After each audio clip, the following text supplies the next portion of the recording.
accrochez-vous bien car Aujourd'hui, nous allons parler des musiques qui font peur. Ah merde.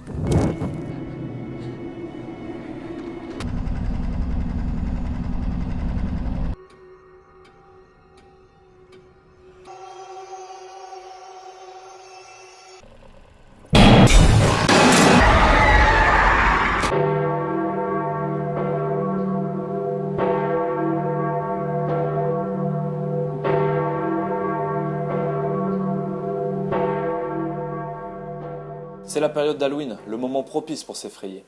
Et voir des films terrifiants. Bien souvent, il n'y a pas besoin d'images pour créer une atmosphère effrayante. La musique se suffit à elle-même.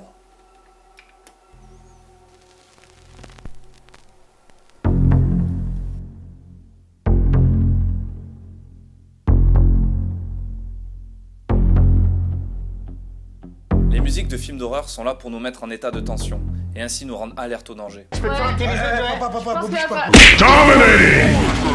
L'écoute de ces musiques stimule notre cerveau, faisant appel à notre mémoire. Nous allons très vite y attacher une émotion en nous basant sur une expérience vécue avec une musique similaire. Ici, la peur. Pourquoi ? Car au cumul de nos expériences, à chaque fois que nous avons entendu ce genre de son, nous avons appris qu'un danger pouvait survenir à tout moment. C'est un réflexe de survie. Ces musiques sont devenues des alertes pour nous. Notre attention est plus aiguë et nous sommes beaucoup plus méfiants, prêts à bondir au moindre mouvement. Mais si l'on décortique ces compositions, on peut s'apercevoir que les thèmes abordés sont aussi enclins à susciter en nous un sentiment d'effroi. Alors afin d'assouvir votre curiosité insatiable, voici 4 grands thèmes de l'horreur présents dans de nombreuses œuvres musicales.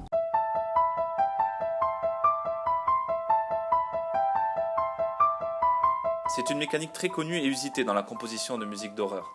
L'emploi d'instruments et de sonorités liés à l'enfance.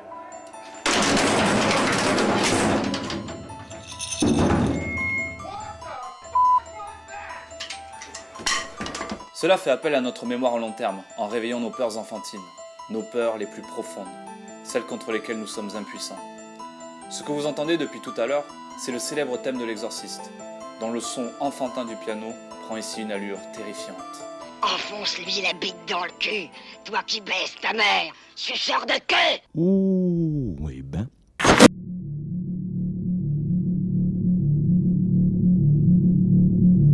Quand nous avons peur, nos sens deviennent exacerbés et notre rythme cardiaque s'accélère.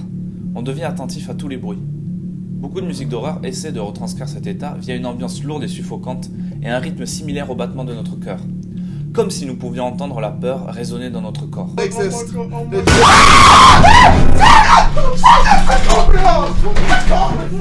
La musique que vous entendez, extraite du film Sinister, illustre à merveille cette sensation.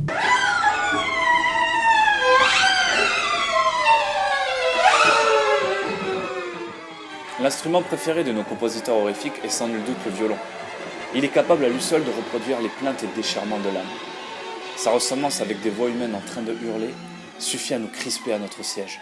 vous criez lorsque vous avez peur, c'est par pur instinct de survie. En tant qu'animal social, vous cherchez à avertir vos congénères du danger imminent et les mettre eux aussi en alerte. L'armada de violons des films Insidious reproduit une véritable panique générale, rendant toute fuite impossible.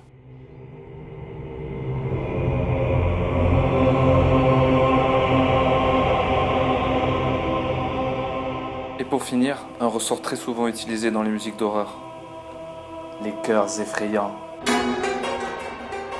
Ces chœurs lointains et gutturaux apportent à la musique une ambiance spectrale, comme si les morts venaient se joindre à la partie.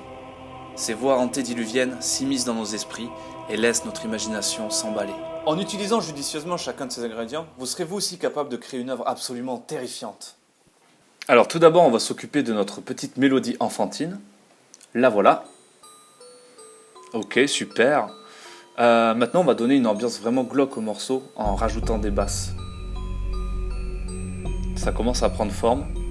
Donc, comme on l'a vu tout à l'heure, instrument primordial pour toute musique d'horreur, un joli petit violon.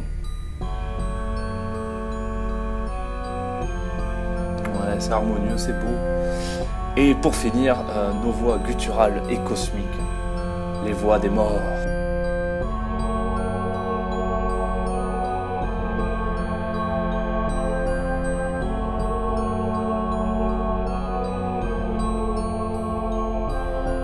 bah, c'est plutôt pas mal, hein.